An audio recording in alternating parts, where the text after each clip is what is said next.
Praise the lord. సహోదరులు భక్సింగ్ గారి అనుభవంలో దేవుడు తనకు బయలుపరిచిన దైవ మర్మములు. 3వ శిఖరము. ఎవని మనసు నీ మీద ఆనుకునినో వానిని నీవు పూర్ణ శాంతి కలవానిగా కాపాడుతువు. ఏలేనిగా అతడు నీయందు విశ్వాసం ఉంచియున్నాడు. యెషయా గ్రంథం 26:3. ఇది అంతరంగిక సమాధానమను పర్వత శిఖరము. ఎవని మనసు నీ మీద ఆనుకునినో వానిని నీవు పూర్ణ శాంతి కలవానిగా కాపాడుదువు. ఎంతవరకైతే నీవు దేవుని చిత్తమును కనుగొని ఆయన నీతో చెప్పిన దాన్ని చేసేదవో అంతవరకు ఈ భూమి మీదనున్న ఏదైనాను, అది అనారోగ్యమే కానీ, శ్రమయే కానీ, కష్టమే కానీ, ఆ సమాధానమును నీ నుండి దూరపరచలేవు. శత్రువులు సైతము ఆ సమాధానమును తీసివేయలేరు. అది పరిపూర్ణ సమాధానము. యేసుక్రీస్తు ప్రభువును అనుభవంలో ఎరిగిన వారే ఈ సమాధానమును కలిగి ఉందురు. ఈ సమాధానము నది వంటిది.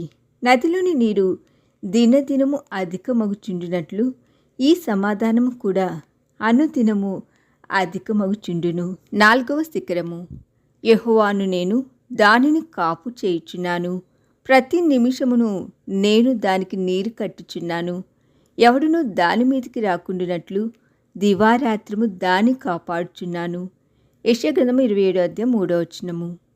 నా ప్రభువు నా విషయమై జాగ్రత్త వహించుచున్నాడను అంతరంగిక నిశ్చయితే ఈ పర్వత శిఖరము. దేవుని వాగ్దానము, నేను దానిని కాపాడుచున్నాను. భూకంపం వచ్చిన, కరువు కలిగిన, అనేక హింసలు యుద్ధములు రేకిన ప్రభు మనలను భద్రపరచును. ప్రభు తానే నేను దానిని కాపు చేయుచున్నాను. ప్రతి నిమిషమున నేను దానికి నీరు కట్టుచున్నాను అని చెప్పుచున్నాడు. అనగా ఆయన కృప ప్రేమలను బట్టి మనల్ని ఎల్లప్పుడూ పచ్చగాను, నూతనముగాను, ఫలభరితముగాను ఉంచును. 5వ శిఖరము. జనులు సైన్యములకు అధిపతియగు యెహోవా చేత దాని నేర్చుకొందురు. ఆశ్చర్యమైన ఆలోచన శక్తియు అధిక బుద్ధియు అనుగ్రహించువాడు ఆయనే. యెషయా గ్రంథము 28:29. మనమందరము ఏదో ఒక సమయంలో సలహా తీసుకునవలసి వచ్చును. అనేక ఏర్పాట్ల విషయములలో అనేక తీర్మానములను మనము చేయవలసి వచ్చును. అట్టి సమయములలో అనుభవజ్ఞులైన ఏదో ఒక మనిషి యొద్దకు సలహా నిమిత్తమై మనము వెళ్ళుట కద్దు.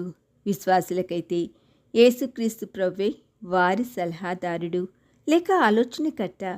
మన వ్యక్తిగత సమస్యలకు, భవిష్యత్ సమస్యలకు, వివాహ సమస్యలకు, మరి ఏ ఇతర సమస్యలకైనను మనం ఆయన ఎద్దుకు మాత్రమే వెళ్ళి ఆలోచన అడగవలెను. ఆయన ఇచ్చు ఆలోచనయే బహుశ్రేష్టమైనది. ఈ దిన ధ్యానము మనందరి ఆత్మీయ జీవితమునకు ఆశీర్వాదకరముగా ఉండునుగాక. ఆమేన్.